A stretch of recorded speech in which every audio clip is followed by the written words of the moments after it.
Hey friends, welcome back to Rita Talks. I'm Rita, and on this YouTube channel, I just share some of the thoughts, ideas that I've been thinking about, some of the things that have been going on in my life. And in today's video, I just want to talk about a topic which is, I don't know, somewhat of actuality in the sense that it's been kind of the trend, like this idea of building a personal brand. And basically, something that really resonated with me while I was listening and re listening to the podcast episode that I mentioned in yesterday's video, which is on the Diary of a CEO podcast with Professor Adam Grant. And basically, he was talking about this idea that it's somewhat insulting to him when someone says, "Oh, what you said was on brand." And basically, he talked about an alternative, which is actually seeing it as a reputation and not looking at, like, not trying to basically build a personal brand, but just build a reputation around a set of values. And the reason behind this is that um, this idea of building a personal brand means that somewhat your ideas become your identity, but when you choose to build a reputation around a set of values, you're not building your identity around a set of ideas, but around a set of values. And the thinking behind this is okay, like we are not, if we are not what we think. So basically, don't let your beliefs become part of your self concept or how you view yourself.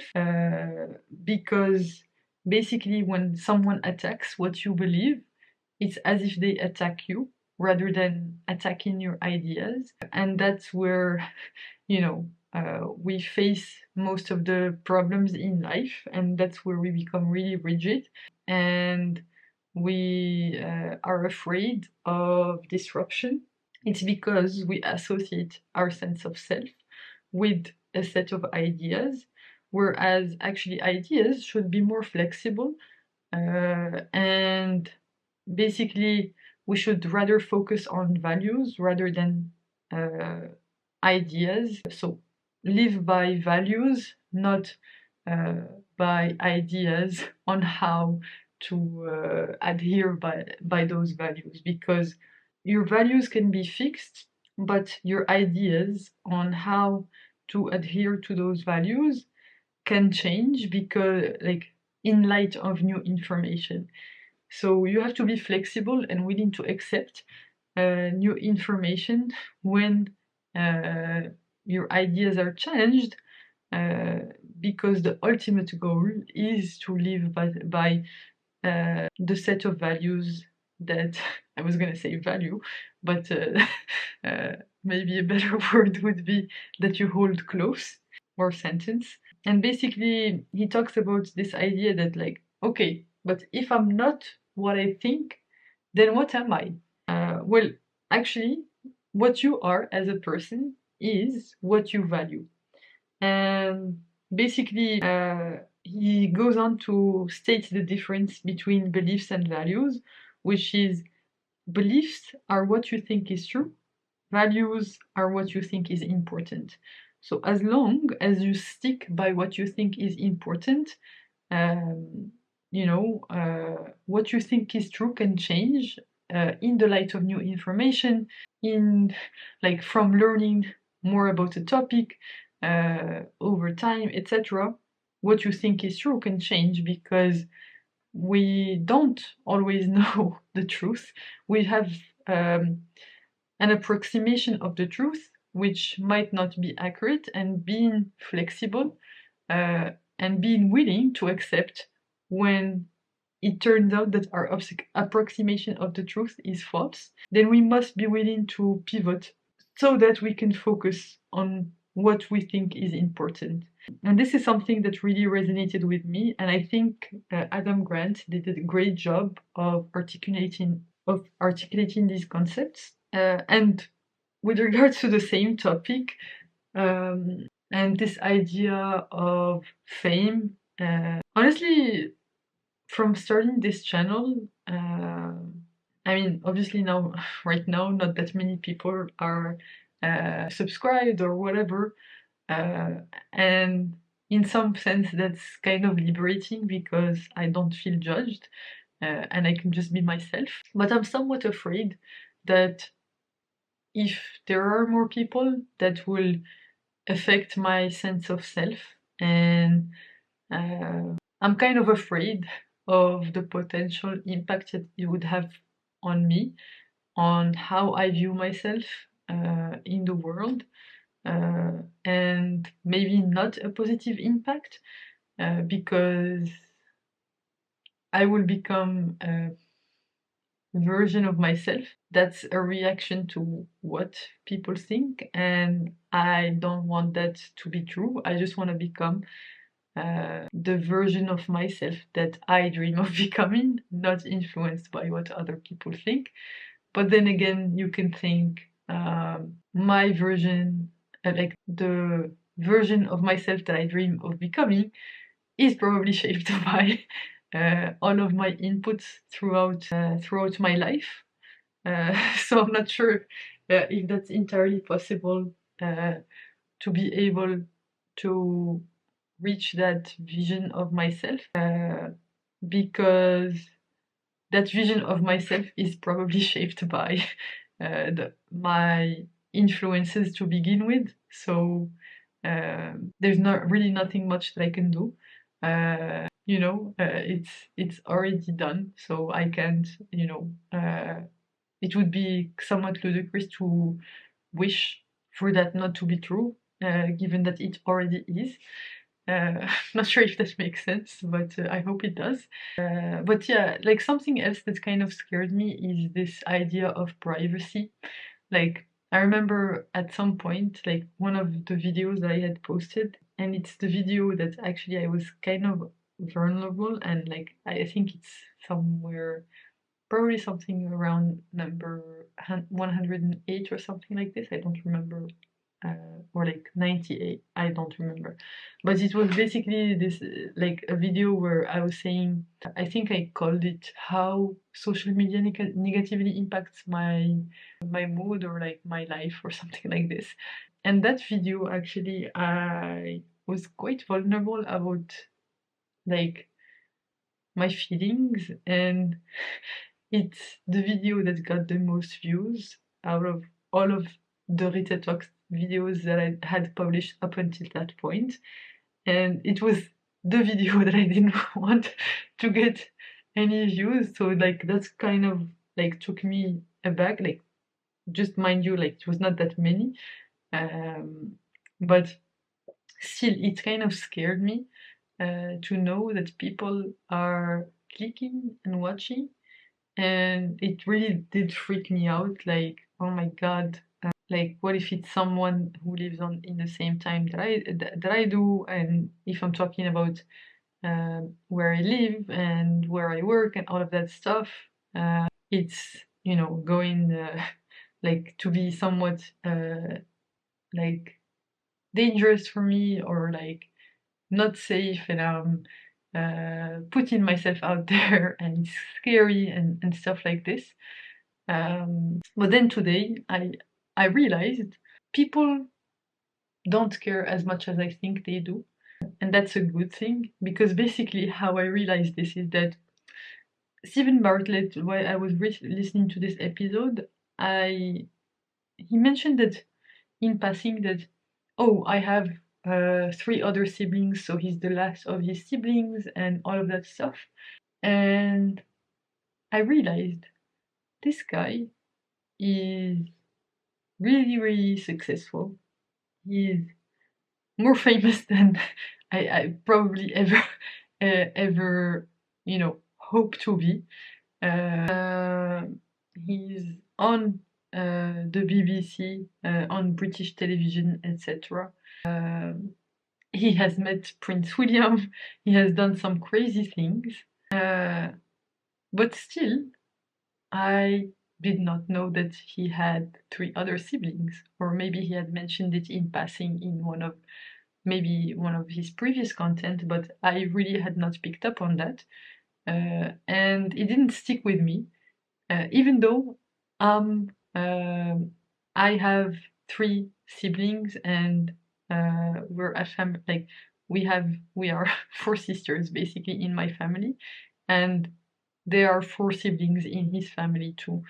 And like I realized that actually, unless you reach like really outrageous levels of fame, which I'm unlikely to do, and I hope I do not, because I value my privacy way too much, then basically, like, not even outrageous, like, if you reach, like, how can we say, like, grand public level of fame, so if you're a movie star or a singer or something like that, that's when it somewhat gets a bit dangerous, because you have like all sorts of people knowing about you.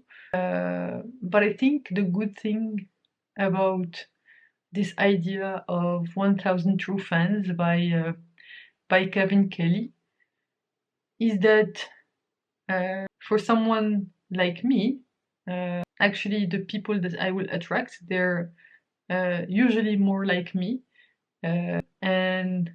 and so probably I don't have to worry too much about that. I don't have to be so paranoid, especially given the likelihood that it does happen, which is quite low. To be honest, I'm just like doing this for for the heck of it, and maybe to help me just get access to people that I think are super super interesting, so that I can learn from them, and maybe just get some external credibility that's not entirely reliant on my job. Because at some point I realized whatever status I gain from my job uh, will only be valid in my job. If I go in any other room, if I can tell people, I can't even talk about projects that I've worked on, like because the only people who understand the projects that I work on are my team, and even my sister teams, they don't really understand like the kind of projects that we work on.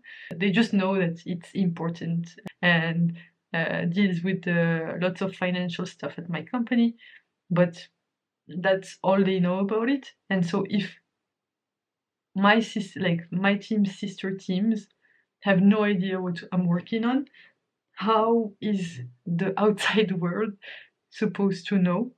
Like, how are people in other orgs supposed to know? And even less so, how are people from outside my company supposed to understand what I'm doing? And so basically, to apply this concept of show your work that Austin Kleon talks about, I've decided to start this, you know, posting publicly about my thoughts, and uh, just putting myself out there, because I want a place where, like, I want some sort of portfolio or like showcase of my work and who I am as a person that is not context dependent, and basically that allows me to somewhat build on top of, in a way that's independent from my job, which is highly context specific. And I guess putting myself out there on the internet is the whole point of this, just so that my skills can be transferred over different places, and so that they're not only dependent on the specific niche that I'm in, and even more specifically the company that I'm in, or even my team, because the skills that I have are super specific.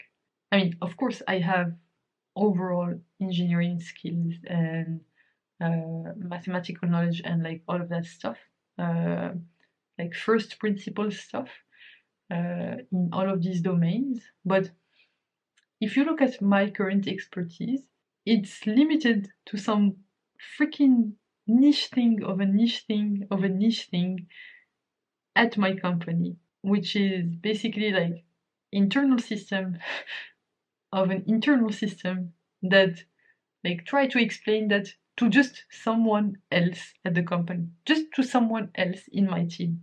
That's hard enough. Try to explain it to someone else at the company. That's hard enough. Try to explain it to someone in another division of the company. Like it's as if you're talking about like aliens and stuff. It's completely like context dependent.